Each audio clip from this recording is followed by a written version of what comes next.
জমিদার প্রমোদ চৌধুরীর ছেলে রাজন ছিল খুবই আদরের। রাজনের যখন বিয়ের বয়স হয় তখন প্রমোদ চৌধুরী তার বন্ধুর মেয়ে সরলার সাথে রাজনের বিয়ে ঠিক করে। রাজন সরলাকে একটুও ভালোবাসত না, কারণ সরলার গায়ের রং একটু চাপা ছিল।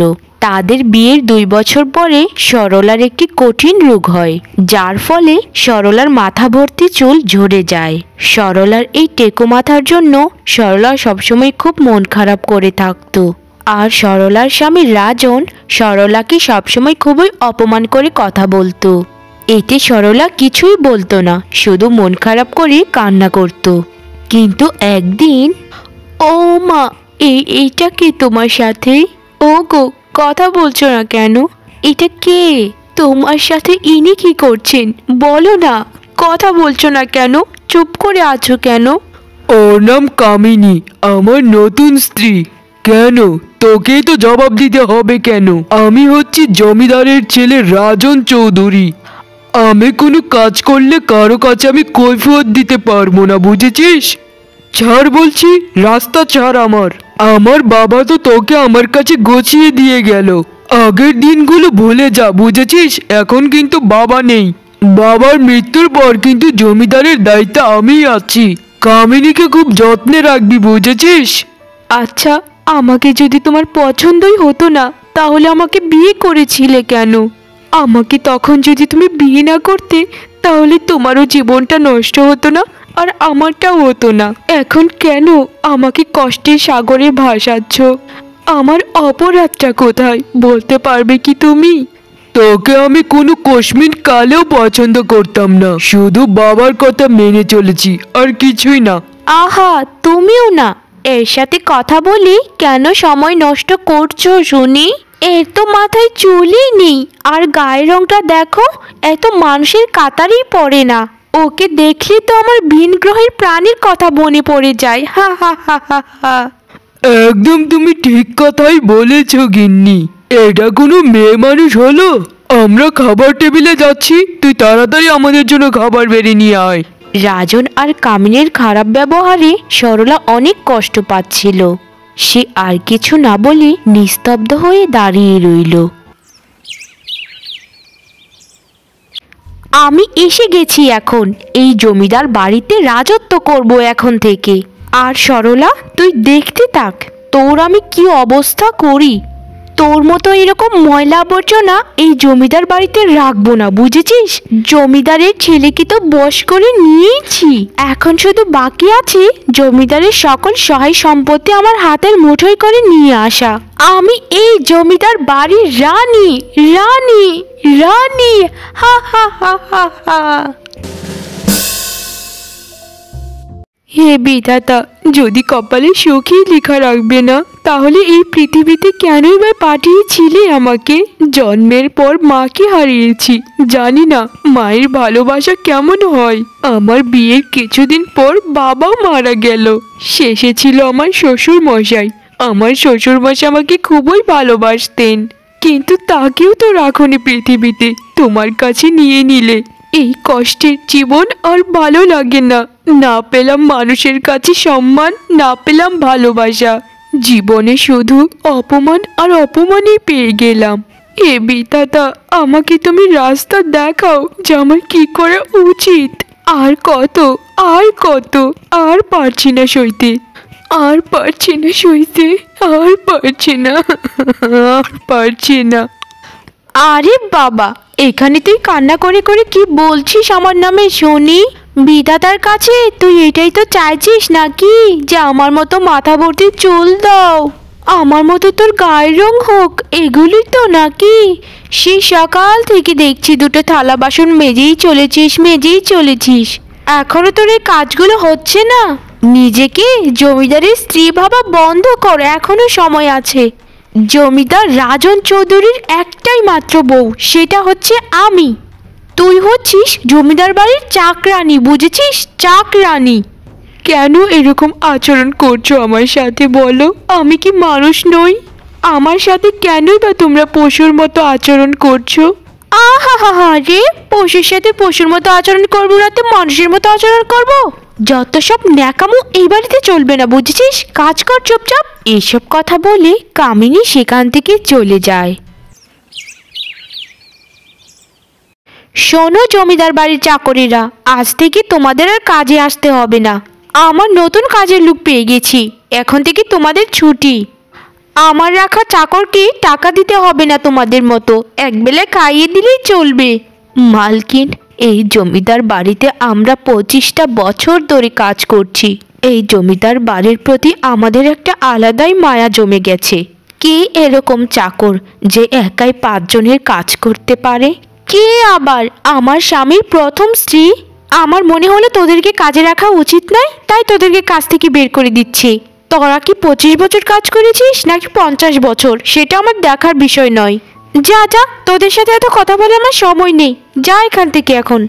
আচ্ছা মালকিন, আমরা চলে যাচ্ছি, ভালো থাকবেন আপনারা, কেমন? আচ্ছা আচ্ছা, যা এখন এখান থেকে। জমিদার বাড়ির কাজের লোকেরা এক আকাশ পরিমাণ কষ্ট নিয়ে সেখান থেকে চলে যায়। এবার বুঝতে পারবি সরলা, কত ধানে কত চাল। কান্না করারও জায়গা পাবি না, এরকম কাজ করাবো তোকে দিয়ে।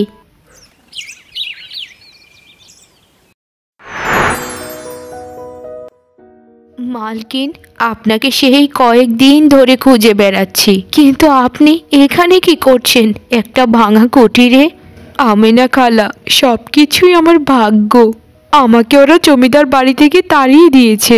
আমি প্রত্যেক দিন সকালে যাই জমিদার বাড়িতে কাজ করতে, আবার রাতে এখানে ফিরে আসি। এভাবেই চলছে। আসলে আমার কপালটাই খারাপ, জানো তো আমেনা খালা। জমিদার মশাই একটা রাক্ষসীকে বিয়ে করে এনেছেন, যে মানুষের সাথে পশুর মতো আচরণ করে। আপনার মতো এরকম ভালো মানুষকে যে তাড়িয়ে দিয়েছে, তার কোনোদিনও ভালো হবে না, কোনোদিনও না। না আমেনা খালা, এটা বলো না। আমি চাই সবাই যেন ভালো থাকে। বিধাতা আমাকেই সব কষ্ট দিক, সব সুখ তাদের হোক। আচ্ছা আমেনা খালা, আমার কাজে যেতে দেরি হয়ে যাচ্ছে, তুমি এখন যাও, কেমন? আচ্ছা মালকিন, আপনিও সাবধানে থাকবেন। আমি তাহলে আসি, কেমন? এই কথা বলে জমিদার বাড়ির কাজের লোক সেখান থেকে চলে যায়। আর সরলা সেখানে দাঁড়িয়ে তার ভাগ্যকে অনেক দোষারোপ করতে থাকে।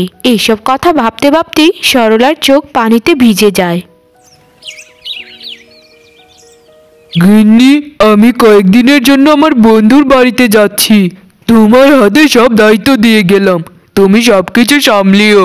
আরে আরে, তুমি একদম চিন্তা করো না, আমি সব কিছু সুন্দরভাবে সামলিয়ে নেব। তুমি শুধু সাবধানে যেও, কেমন? আর ওখান থেকে ঘুরে আসার সময় আমার জন্য নানা রকম সাজ সরঞ্জাম নিয়ে আসবে। আমি তোমার ব্যাগে একটা তালিকা দিয়ে দিয়েছি, সবগুলো দেখে দেখে এনো কিন্তু। আরে গিন্নি, তুমি কিন্তু ভুলে যাচ্ছ, আমি জমিদার। আমি চাইলে আকাশের চাঁদটাকেও আমার করে নিতে পারি। তাই তুমি যা কিনতে বলেছ তার থেকেও বেশি আমি নিয়ে আসবো। আচ্ছা আচ্ছা আচ্ছা, খুব ভালো কথা। তাদের দুজনের সকল কথা সরলা এতক্ষণ ধরে ঘরের কোণে দাঁড়িয়ে শুনছিল। এত দিন হয়ে গেল, আমি আছি না মারা গেছি সে খোঁজটাও তো তুমি নাওনি। আচ্ছা, আমি কি এতটাই খারাপ যে আমার খোঁজ নেওয়াটাও বারণ? তুমি আমাকে মন থেকে স্ত্রী মেনে নাই নিতে পারো, এটা সম্পূর্ণ তোমার ব্যাপার, কিন্তু কিন্তু একটা খোঁজ খবরও তো নিতে পারো আমার। আমি কি এতটাই অপরাধী? আমি কি এতটাই খারাপ? দেখেছ কি কাণ্ড, আমাদের সকল কথাও লুকিয়ে লুকিয়ে তখন থেকে শুনছিল। কি বাজে মেরে বাবা। তুমি যদি আমাকে এখনই অনুমতি দাও, আমি একে গ্রাম ছাড়া করব। তুই আমার স্বামীকে নিয়ে কথা বলছিস? আমার স্বামী তোর খোঁজ খবর নেবে না, তুই কি করবি কর। আরে কামিনী, আমি কি অনুমতি দেব? আমি তো তোমার কথাতেই চলি। তুমি চাইলে একে রাখতে পারো, চাইলে বিদায় করে দিতে পারো। শুনেছিস আমার স্বামী কি বলেছে? তোকে বিদায় করে দিতে বলছে। যা এখনই এই বাড়ি থেকে বের হয়ে যা, এই জমিদার বাড়িতে তুই কোনোদিনও আসবি না। কামিনীর এরকম আচরণে সরলা আর কোনো কথাই বলে না, সে শুধু দাঁড়িয়ে দাঁড়িয়ে কান্না করতে থাকে। সরলা জমিদার বাড়ি থেকে বের হয়ে একটা অজানা উদ্দেশ্যে রওনা হয়ে যায়। সে ভাবতে থাকে যেখানে তাকে কেউ সম্মান করে না সেখানে থেকে কোনো লাভ নেই। সরলা অনেকটাই ক্লান্ত ছিল, সে ক্লান্ত হয়ে একটা গাছের নিচে বসে পড়ে। যেখানে আমাকে কেউ এক ফোঁটাও সম্মান করে না সেখানে আমি আর থাকবো না। আমি যেদিকে মন চাই সেদিকেই চলে যাব, বেশি হলে জঙ্গলে গিয়ে থাকবো, তবু আর ওই বাড়িতে আমি ফিরবো না। হে বিধাতা, আমার মতো জীবন তুমি আর কাউকে দান করো না। সরলা তখন সেখানে কাঁদতে কাঁদতে ঘুমিয়ে পড়ে। সরলা ঘুম থেকে উঠে দেখে যে রাত হয়ে গিয়েছে। কখন যে ঘুমিয়ে পড়লাম তা বলতেই পারি না। এখন তো অনেকটা রাতও হয়ে গিয়েছে, এখন কোথাও গেলে আমাকে কেউই আশ্রয় দিবে না। না, এই জায়গাটাই আমার খুব ভালো লেগেছে, এখানেই আমি রাতটা কাটিয়ে দিব। ওই চাকচিক্যময় বাড়ির থেকে আমার কাছে এই খোলা আকাশটাই অনেক ভালো, অন্তত কারো কথা তো শুনতে হচ্ছে না আমাকে। এসব কথা ভাবতে ভাবতে সরলা আবার সেখানে ঘুমিয়ে পড়ে। যে গাছের নিচে সরলা শুয়েছিল সেই গাছটা ছিল আসলে একটা অদ্ভুত ধরনের গাছ। হঠাৎই সেই গাছটি কথা বলে ওঠে, আহারে মেয়েটার কি কষ্ট, আমি যদি একে সাহায্য না করি তাহলে আমার গাছ জীবনই বৃথা। তুমি চিন্তা করো না মেয়ে, আমি তোমাকে সাহায্য করব। কাল থেকে তোমার শুরু হবে নতুন জীবন, আর তোমার সাথে যে অন্যায় করেছে তারও একদিন খুবই খারাপ হবে। সত্য এবং ভালো মানুষের জয় সবসময় নিশ্চিত হয়ে থাকে, যা তোমার ক্ষেত্রেও হবে মেয়ে, তুমি একদম চিন্তা করো না। এই কথা বলে সরলার উপর সেই জাদু গাছটি জাদু করে। এতে সরলা খুবই সুন্দরী একটি নারীতে পরিণত হয়। সরলা দেখতে এতটাই সুন্দরী হয়েছিল যে চাঁদও তার কাছে লজ্জা পাচ্ছিল। এইভাবেই রাত শেষ হয়ে সকাল হয়ে যায়। ও মা, আমার হাতগুলো এত সুন্দর লাগছে কিসের জন্য? আর মাথাতে তো দেখা যাচ্ছে চুল।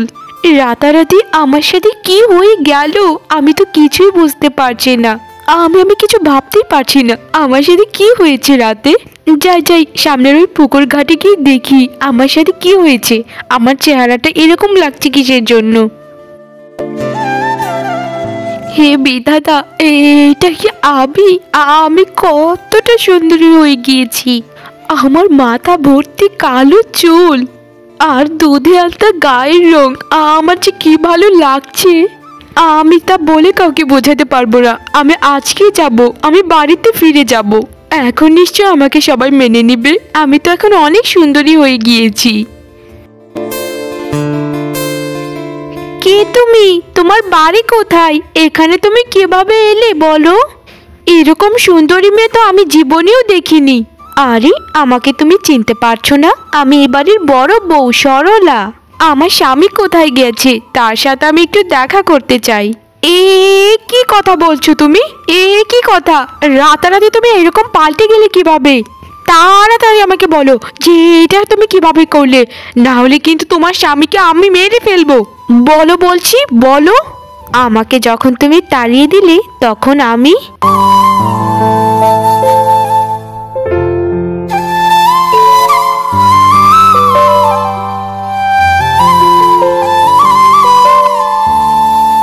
আমার মনে হয় কি জানো, আমি যেই গাছের নিচে শুয়েছিলাম সেটা আসলে কোনো সাধারণ গাছ ছিল না, ওটা জাদু গাছ ছিল, জাদু গাছ, যার দয়াতেই আমি এরকম হতে পেরেছি।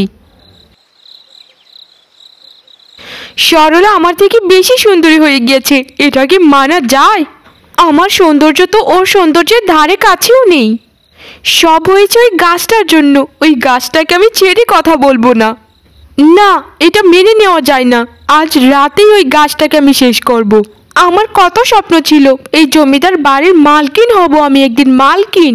সকল সহায় সম্পত্তি আমার হবে। কিন্তু এখন যদি আমার স্বামী এসে ওকে পছন্দ করে আমাকে বের করে দেয় বাড়ি থেকে, না, আমাকে এখনই কিছু একটা করতে হবে।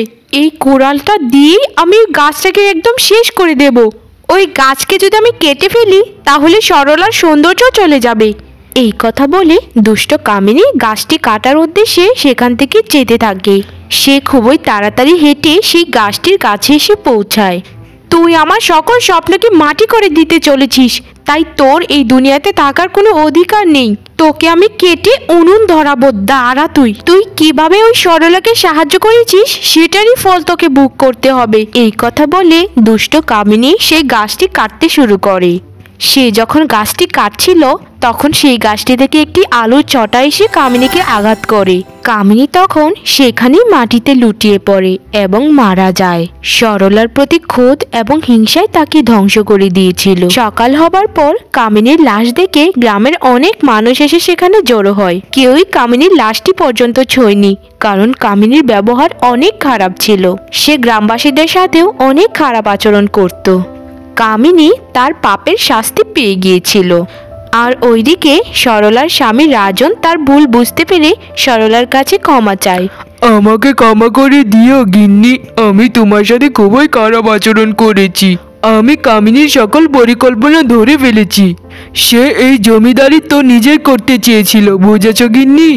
আমাকে তুমি ক্ষমা করে দাও গিন্নি, তুমিই একমাত্র আমাকে নিঃস্বার্থভাবে ভালোবাসতে। আমি এখন থেকে ভালো হয়ে গিয়েছি, আর কোনো দিনও তোমার সাথে খারাপ আচরণ করব না।